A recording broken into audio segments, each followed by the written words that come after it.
Hey everyone, welcome back to the deep dive. So many of you have been asking for this one, a deep dive into succession planning and gold IRAs Yeah, and how they kind of fit together. absolutely. So we're going to really try to dig into that today and make sure you walk away with all the knowledge you need to make those tough decisions Exactly. for your family. Yeah. So we're going to be talking about how gold IRAs can play a role in protecting your wealth and making sure it passes on smoothly to the next generation. Right. And with all the uncertainty in the world right now, a lot of people are really turning to gold as a way to kind of safeguard their savings.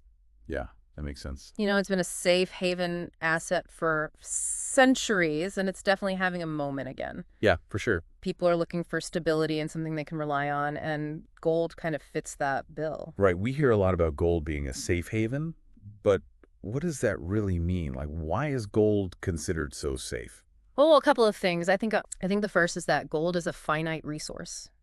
There's only so much of it in the world, unlike currencies, which governments can just print more of. Right. And then I think the second is that throughout history, when we've seen things like recessions or inflation spike up, people have really turned to gold as a way to preserve their wealth. And we've seen that recently too, right? Yeah. Like when the market gets shaky, gold tends to hold its value or even go up. Yeah, absolutely. It's almost like an insurance policy against those economic downturns. Okay, so that makes sense. Yeah. So we're talking about passing on wealth to loved ones, and we've established that gold can be a good way to hold value. So how do gold IRAs specifically help with succession planning? So that's where it gets really interesting. Okay. Gold IRAs actually offer some unique tax advantages that can make a big difference for your heirs. All right. For one thing, the gold in your IRA grows tax deferred. Okay. So you're not paying taxes on any gains until you actually withdraw the funds. Okay, so you're kind of kicking the tax can down the road a bit, but what happens when you actually pass that IRA on? Yeah, that's a great question. And that's where something called a stepped up basis comes in. Okay. So let's say, for example, you bought gold at $1,000 an ounce, and when you pass away, it's worth $2,000. Hmm. Your heirs inherit it at that $2,000 value. So they basically bypass those capital gains taxes on that $1,000 increase. Wow, that's a huge benefit. Yeah, it can be a real game changer for your beneficiaries. For sure. So it sounds like gold IRAs are less about, risky high growth investing and more about a slow and steady approach to preserving wealth over generations. Exactly. It's really about creating a legacy of financial security for your family. So how do you actually set one of these gold IRAs up? Could you just buy some gold coins and, stick them in a safe deposit box? Well, not quite. Okay. There are some very specific rules you have to follow. Okay. First of all, you can't just use any gold. Yep. The IRS has these purity standards. It needs to be, typically 99.5% pure gold bars or certain gold coins like the American Gold Eagle. So no melting down old family jewelry Oh. to make your own DIY gold IRA. I'm afraid not. Okay. And you can't store the gold yourself either. You need an IRS-approved custodian who's going to hold that physical gold for you in a secure depository. Okay, so finding the right custodian is a pretty big deal. Absolutely. They handle all the storage and the insurance and all the administrative stuff, so you want to make sure you're choosing someone reputable. That makes sense. All right. So we're starting to get a better picture of how these gold IRAs work. But when we talk about succession planning, we often hear the word trusts.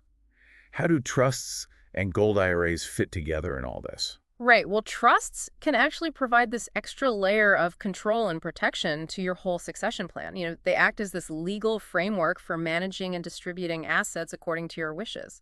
Okay, so it's like having a set of instructions for how you want your wealth to be handled. Yeah, exactly. And they can also offer some potential protection from things like creditors or legal challenges, which can be a big relief for you and your beneficiaries. Oh, so that's an added layer of security. Right. And there are different types of trusts too, right? There are, yeah. We have revocable trusts, which you can change or even revoke during your lifetime. Okay. And then we have irrevocable trusts, which are more rigid, but they offer more protection from things like estate taxes. Okay, so it's like choosing the right tool for the job. Exactly. Each one has its own pros and cons. Right. So it sounds like there's a lot to consider here, and I bet our listeners are probably like, whoa, slow down. I can imagine. But before we move on from this, I want to make sure everyone listening understands that a gold IRA can be a really powerful tool to pass your wealth on to the next generation. Absolutely. And we're going to spend some more time talking about exactly how that works. Perfect. Yeah, let's dive into that a little bit more. Okay, so we talked about some of the tax benefits for your heirs, like that stepped-up basis. Are there any other ways a gold IRA can help with a smooth transition of wealth? Yeah, definitely. One thing we haven't touched on too much is probate. Right. And, gold IRAs can actually simplify that whole process for your heirs. Okay. How so? Well, because the assets are held within that IRA structure, they kind of bypass a lot of that lengthy probate court stuff Okay. and they go directly to your beneficiaries. So it's like a fast track for inheritance. Pretty much, yeah. It can Yeah. save your loved ones a lot of time, money, and hassle. So you mentioned beneficiaries there. Can I choose, multiple people to inherit my gold IRA? Like, what if I want to leave some to charity? Oh, absolutely. You have a lot of flexibility there. You Yeah. can name multiple beneficiaries, and you can specify exactly what percentage each one gets. Okay. You can even designate a charity as a beneficiary, too. Oh, that's great. So you can, leave a portion of your wealth to a cause you care about. Okay, so let's say I'm one of your heirs and I inherit this gold IRA. Do I have to cash it all out at once? Not at all. You have options. Okay. Which is one of the great things about inheriting an IRA. You can take distributions over time. You could even stretch that IRA over your lifespan. Or you could roll it over into your own IRA Okay. and let that tax-deferred growth continue. So it's not like I'm forced to make a decision right away. I can really figure out what works best for my situation. Exactly. It's all about giving you choices and control.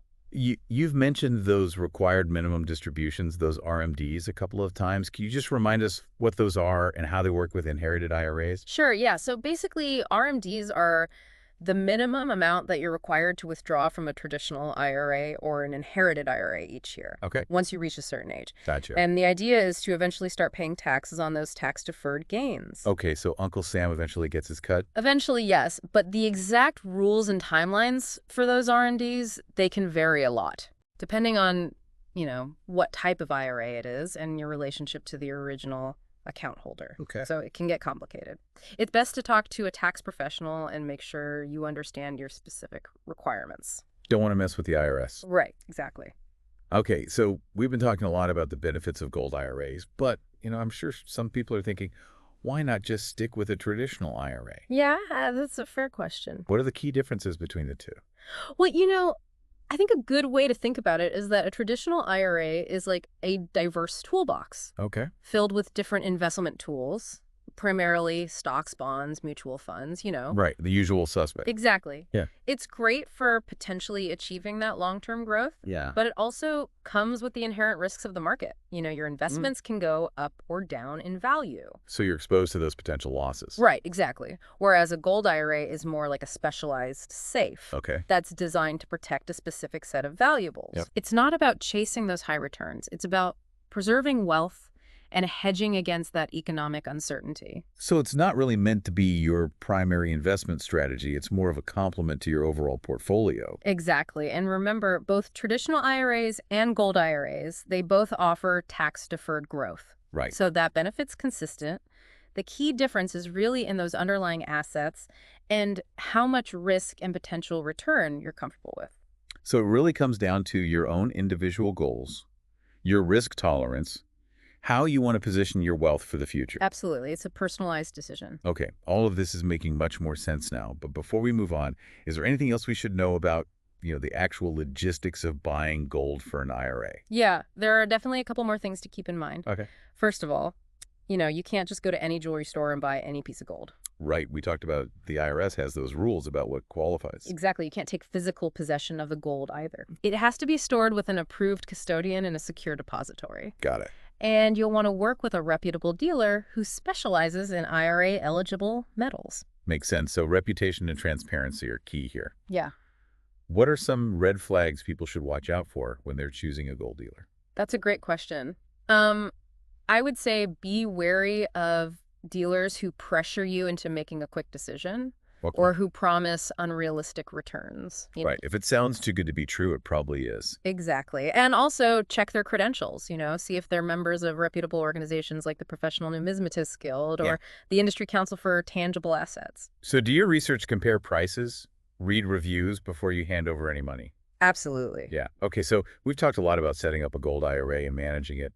But, succession planning isn't just about the technical stuff. Right. It's also about the human side of things, right? Absolutely. It's not just about transferring money. It's about, transferring your values and wisdom and a sense of responsibility. Yeah. That's a great point. So let's shift gears a little bit and talk about that aspect. What advice would you give to someone who wants to make sure their heirs are prepared to manage the wealth that they inherit? Yeah, it's one thing to inherit money, but knowing how to manage it responsibly, that's a whole other ballgame. That's so true, and it's often overlooked. Yeah. It's not enough to just hand over a check and say, good luck. You really need to prepare your heirs. So what does that preparation actually look like? Well, I think it starts with open and honest conversations. Yeah. About Okay. your financial philosophy, your goals for your wealth, the values you want to pass on. It's like creating a family mission statement, but for finances. Yeah, exactly. And those conversations are crucial to making sure everyone's on the same page. Okay, so we're having these conversations. What are some things we should be talking about? I mean, think about the basics: budgeting, saving, investing, the importance of giving back to the community. Right. You can even introduce them to the professionals you work with. Your financial advisor, your estate planning attorney. Okay. Even your accountant. Yeah, so kind of demystify that whole world of finance for them. Exactly. The more comfortable they are with these concepts, the better equipped they'll be to make good decisions. And what about, younger folks who inherit wealth? I mean, that can be a lot to handle at a young age. Yeah, for sure. And with younger heirs, I think it's really helpful to start with smaller steps. Okay. Maybe give them a small amount to invest and let them learn from their experiences. Okay. You can encourage them to take financial literacy courses or attend It's workshops. like giving them a taste of responsibility, but with a safety net. Exactly. You want to build their confidence in financial literacy over time. All right, so let's flip the script for a second. Yeah. What advice would you give to someone who's actually inheriting a gold IRA? Well, first and foremost, don't rush into any decisions. Okay. Take your time to understand what it means to inherit this kind of asset. Okay. Talk to a financial advisor who specializes in IRAs and especially gold IRAs. Okay. Explore all your options. So take a deep breath before making any big moves. Exactly. You have time to make informed decisions that are right for you. So we've talked about financial literacy communication. Is there anything else we should be thinking about when it comes to this human side of succession planning? Yeah, I think one thing that's often overlooked is the emotional aspect. Right. Inheriting wealth, it can be a very complex emotional experience. Yeah, for sure. It's not just about the money. It's about family dynamics, expectations, potential for guilt or resentment even. Absolutely. And open communication is so important for navigating all of that. Right. Encourage those honest conversations about feelings, concerns, hopes for the future. It's almost like family therapy, but with a financial twist. Yeah, in a way. And sometimes even seeking professional guidance from a therapist who specializes in family wealth dynamics that can be really helpful. That's a great point. Right. So as we wrap up this deep dive into gold IRAs and succession planning, what's the main takeaway you want to leave our listeners with? I think the biggest thing is to remember that succession planning, it's not just about preserving your wealth. Okay. It's about creating a lasting legacy Right. of financial security, shared values, and family harmony. It's about making sure that your hard-earned wealth benefits your family for generations to come. Exactly. It's about building that bridge to the future, one that's grounded in financial prudence, open communication, and a deep understanding of your family's values. We've covered a lot of ground today, everything from how gold IRAs work to the importance of preparing your heirs Yeah, to manage that inheritance. for sure. Hopefully this has been helpful for everyone listening. I hope so too. And remember, if you're thinking about a gold IRA as part of your plan, don't hesitate to reach out to financial advisors and estate planning professionals who can guide you. Great advice. They can help you create a strategy that really aligns with your goals. Awesome. Well, thank you so much for joining us on this deep dive into gold IRAs and succession planning. We wish you all the best in securing your family's financial future. Absolutely. It's been a pleasure.